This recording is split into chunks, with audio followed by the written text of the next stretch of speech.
History repeat అవుతుంది. BRS ఎమ్మెల్యేలు పార్టీని వీడడంపై కేటీఆర్ రియాక్ట్. ఇటీవల బీఆర్ఎస్ ఎమ్మెల్యేలు ఒక్కొక్కరిగా పార్టీని వీడుతుండడంపై ఆ పార్టీ వర్కింగ్ ప్రెసిడెంట్ కేటీఆర్ ఇవాళ ట్విట్టర్ వేదికగా స్పందించారు. అధికారంలో ఉన్న వ్యక్తులు కంటే ప్రజల శక్తి ఎల్లప్పుడూ బలంగా ఉంటుందని ఆసక్తికర ట్వీట్ చేశారు. 2004 నుంచి 2006 సమయంలో కాంగ్రెస్ అధికారంలో ఉన్నప్పుడు ఎమ్మెల్యేల ఫిరాయింపులను ఎదుర్కొన్నామని, అప్పుడు తెలంగాణ ప్రజలు తీవ్రంగా స్పందించి ఆందోళనను ఉధృతం చేయడంతో చివరికి కాంగ్రెస్ తలవంచాల్సి వచ్చిందని గుర్తు చేశారు. చరిత్ర మరోసారి పునరావృతం అవుతుందని కాంగ్రెస్ సర్కార్ను కేటీఆర్ హెచ్చరించారు. కాగా కేటీఆర్ ట్వీట్పై నెటిజన్లు భిన్నంగా రియాక్ట్ అవుతున్నారు. బీఆర్ఎస్ అధికారంలో ఉన్నప్పుడు ఎమ్మెల్యేలను సంతల్లో పశువుల్లా కొన్నారని, అప్పుడు ఆ విషయం గుర్తులేదా అని నిలదీశారు. డిఎంకి రూపాయలు 406 కోట్లు రిలీజ్, ఉత్తర్వులు జారీ చేసిన రాష్ట్ర ప్రభుత్వం.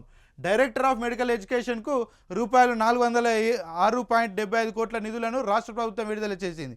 ఏడాది మొత్తానికి సరిపడా నిధులను ముందుగానే రిలీజ్ చేస్తూ డిప్యూటీ సీఎం ఆర్థిక మంత్రి బట్టి విక్రమార్క ఉత్తర్వులు జారీ చేశారు. దీంతో డిఎం పరిధిలో పనిచేస్తూ గౌరవ వేతనం, ఉపకార వేతనం పొందుతున్న సీనియర్ రెసిడెంట్ డాక్టర్లు, మెడికల్ నర్సింగ్ టెక్నీషియన్లు, పారామెడికల్ సిబ్బందికి ఇక వేతనానికి సంబంధించిన ఇబ్బందులు ఉత్పన్నమయ్యే సమస్య లేదు. ఇక పేద ప్రజలకు వైద్య సేవలు అందించే డిఎంఈ సిబ్బంది మానసిక ఒత్తిడికి గురికాకుండా చూడాలన్న ఆలోచనతో ఏడాదికి సరిపడా బడ్జెట్ రిలీజ్ చేస్తున్నట్లు చెప్పారు. వరల్డ్ కప్ నుంచి వెస్టిండీస్ అవుట్. డిఎల్ఎస్ పద్ధతిలో గెలిచిన సౌత్ ఆఫ్రికా ఈ విజయంతో సెమీస్కు safari team. T20 world cup నుంచి ఆతిథ్య వెస్టిండీస్ జట్టు నిష్క్రమించింది.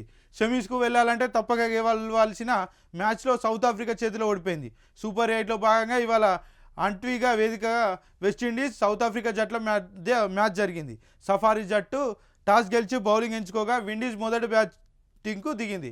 ఇక వెస్టిండీస్ బ్యాటర్లు నిర్ణీత 20 ఓవర్లలో 88 వికెట్లు నష్టానికి కేవలం 135 పరుగులే చేశారు.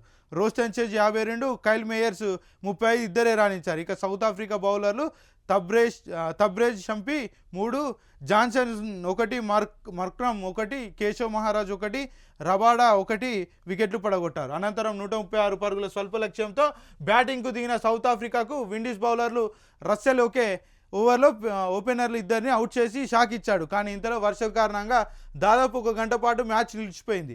దీంతో డిఎల్ఎస్ పద్ధతి ద్వారా వర్షం ఆగిన తర్వాత 17 ఓవర్లకు 123 పరుగుల లక్ష్యాన్ని సౌత్ ఆఫ్రికాకు ఇవ్వగా చివరి ఓవర్ వరకు మ్యాచ్ ఉత్కంఠగా సాగింది. ఇక స్వల్ప స్కోర్తో సౌత్ ఆఫ్రికా 16.1 ఓవర్లతో 7 వికెట్లను కోల్పోయి 5 బాల్స్ మిగిలి ఉండగానే ఛేదించింది. దీంతో 3 వికెట్ల తేడాతో విజయం సాధించిన సఫారీ జట్టు సెమీఫైనల్కు చేరుకుంది.